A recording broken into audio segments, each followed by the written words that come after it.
नमस्कार, आप देख रहे हैं यूपी क्राइम एक्सप्रेस और मैं हूं आपके साथ मानवी ठाकुर। शुरुआत करते हैं आज की खास खबरों से। भारत में हृदय रोग और कैंसर गंभीर स्वास्थ्य चुनौती बनते जा रहे हैं। बदलती जीवन शैली, अनियमित खान पान, तनाव, शारीरिक निष्क्रियता और समय पर जांच न कराना इन बीमारियों के बढ़ते मामलों की बड़ी वजह बन जा रहा है। विशेषज्ञों का कहना है कि यदि समय रहते जांच कराई जाए और सही इलाज मिले तो इन दोनों बीमारियों में जान बचाना और जीवन की गुणवत्ता बनाए रखना पूरी तरह संभव है।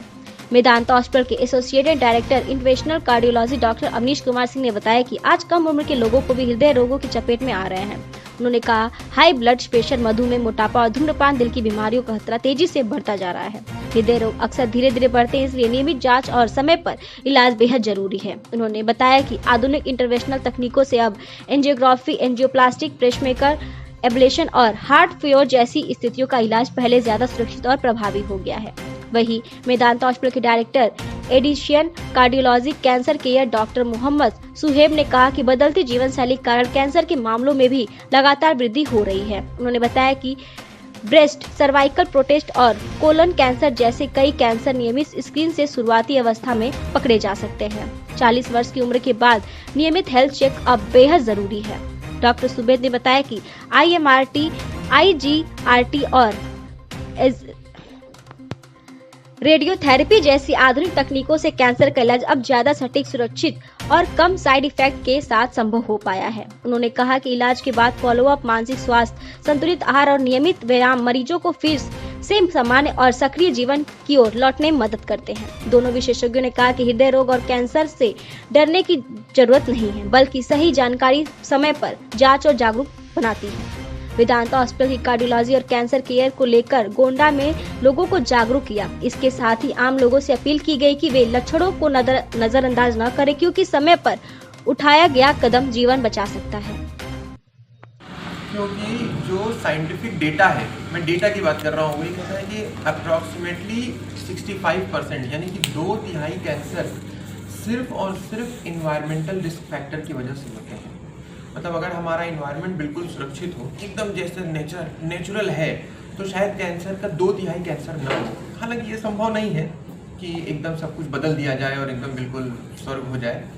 तो इस चक्कर में क्या क्या कुछ ऐसे फैक्टर्स हैं जिनको हम मॉडिफाई कर सकते हैं और कुछ ऐसे फैक्टर्स हैं जिनको मॉडिफाई नहीं कर सकते। अब डेवलपमेंट भी ज़रूरी है, कार्स को आप बैन नहीं कर सकते, मशीनरी भी चलना ही चलना है। तो कुछ चीज़ें हैं जो एसेंशियल हैं, उनके बारे में हम नहीं बात करेंगे। हम उनके बारे में बात करेंगे जिनको बहुत आसानी से, जिनकी नॉर्मल लाइफ में कोई ज़रूरत नहीं है। और उसमें कहानी सबसे ज़्यादा शुरू होती है कि हम ये देखें कि मेल्स की अगर हम बात करें तो मेल्स में सबसे मोस्ट कॉमन कैंसर कौन सा है? Mouth cancer. माउथ में सब कुछ आ जाता है और माउथ कैंसर के 90% या उससे थोड़े ज़्यादा ही जो केसेस हैं वो सिर्फ और सिर्फ तंबाकू की वजह से होते हैं। तंबाकू किसी भी फॉर्म में हो सकता है, वो स्मोकिंग हो सकता है, टोबैको चुइंग हो सकती है। और मरीज आते हैं, कहते हैं सर हम ये नहीं करते, हम छालिया खाते हैं, हम कसैली खाते हैं, हम कत्था खाते हैं, वो किसी भी फॉर्म में हो सकता है। तो सबसे पहली चीज़ हम ये कहेंगे कि धूम्रपान से हमें बचना चाहिए। अच्छा, हम सिर्फ बात करेंगे कैंसर के टर्म में, लेकिन धूम्रपान, अगर हम सिगरेट की बात करें है उपचार वो किया जाएगा, लेकिन मुझे लगता है कि जनरल पब्लिक के लिए ट्रीटमेंट से ज़्यादा इम्पॉर्टेंट चीज़ है कि कैसे हम उसका प्रिवेंशन करें। और उसमें सबसे ज़्यादा जो फोकस होना चाहिए वो होना चाहिए टोबैको। अगर तंबाकू ले रहे हैं आज ही छोड़ दीजिए, नहीं ले रहे हैं बहुत अच्छी बात है, मत आदत डालिए। तंबाकू के सेवन में भी मैं आपको बताऊं कि हम लोग के जब हम लोग तैयारी करते थे तब भी एक क्वेश्चन आता था कि जो लोग तंबाकू शुरू करते हैं उनमें मोस्ट कॉमन काज क्या है। तो आपको सुन के हैरानी होगी, उसको कहते हैं पीयर प्रेशर, दोस्त। सबसे कॉमन कारण, क्योंकि किसी को तंबाकू का पहले तो स्वाद पता नहीं होता ना कि भाई उससे नशा होगा, उससे क्या मज़ा मिलेगा। तो ये जो हमारे साथी हैं ना वो हमको बताते हैं। ज़रूरी नहीं कि दोस्त हो, कोई साथ वाला हो सकता है, कोई ऐसा ही हो सकता है। तो मोस्ट कॉमन पीयर प्रेशर कि लेके तो देखो एक बार, और जब एक बार लिया, एक बार आदत पड़ गई तो छोड़ना बहुत मुश्किल होता है, आसान नहीं है उसको छोड़ना। तो हम लोग कहते रहते हैं छोड़िए छोड़िए, लेकिन छोड़ने के बाद 2 तरह के दुष्प्रभाव आते हैं। जैसे किसी को बहुत लत लगी हुई है तो एक तो ये होता है कि उसको छोड़ने के बाद उलझन घबराहट होती है, उसको लगता है कि हमने क्या छोड़ दिया।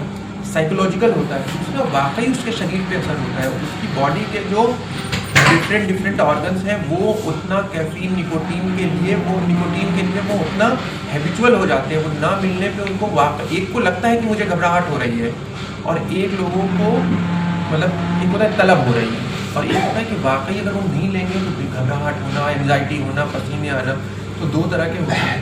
मुझे लगता है कि हमें ट्रीटमेंट से ज़्यादा उस पर फोकस करना चाहिए, क्योंकि ट्रीटमेंट पे फोकस करने के लिए डॉक्टर्स बैठे हैं, वो ढूंढ रहे हैं, नए दिन ब दिन रिसर्च हो रहे हैं, हिंदुस्तान में हो रहे हैं। अब तो नेट इतना हो गया है कि बाहर के रिसर्च हमको बहुत आसानी से पता चलते रहते हैं, डेली लोग पढ़ते रहते हैं।